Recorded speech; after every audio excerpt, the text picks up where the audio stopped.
A sermon at the execution of Moses, an Indian, is a story that revolves around the preachings of Occom at the execution of Moses Paul. Moses Paul was an individual who committed a murder while he was drunk and requested Occom to preach at his execution. Occom preaches in two different variations. In the first variation, Occom mainly talks about sin, what sin is, how it affects humans, and what the Bible, what God and what Christ says about sinners and what happens to sinners. He talks about sin being one of the worst things that has ever happened to mankind.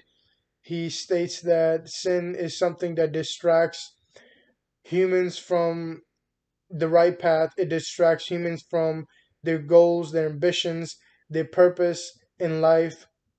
It distracts them from God. It distracts them from religion. It distracts them from anything that is good. He states that nothing ever good comes from sin. He states that evil becomes good and good becomes evil in the state of sin. And he talks about how when humans are committing sin, they're not in control of who they are. They are someone who is just overtaken by this evil force, and they don't know how to escape it. And he talks about how it affects human beings, and he talks about how it affects our soul in the afterlife, as he states that after humans pass away or human beings die, our soul is detached from our body, and our soul goes into the state of afterlife.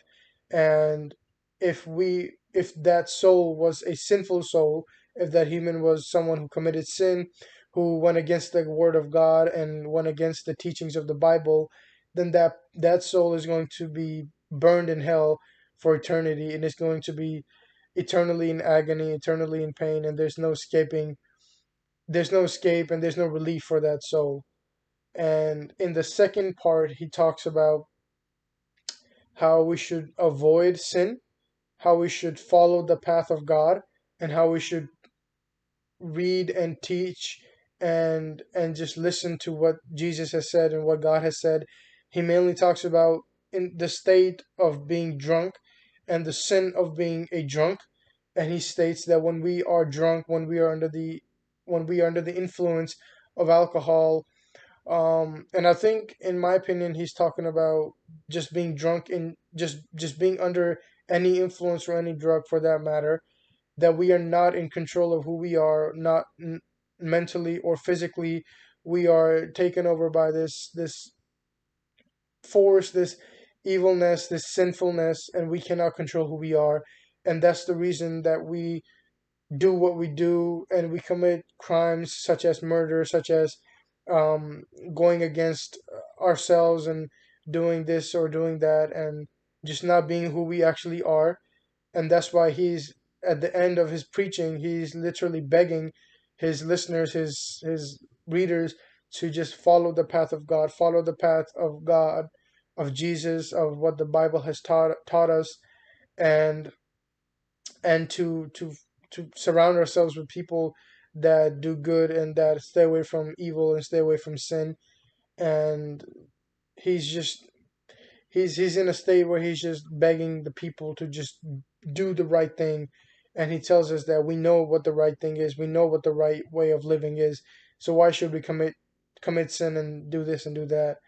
And so, in conclusion, he this story's purpose is to say to the readers and speak to the audience and tell them that stay away from sin, stay away from unholiness, be holy, be good, don't commit sin, and try to do your best and live your life and fulfill the purpose of living, and follow your dreams, follow your ambitions, follow your goals. And that's how I look at it. But if you have any questions, please let me know in the comments or anyhow that you want to, and I can try my best to answer your questions. Thank you.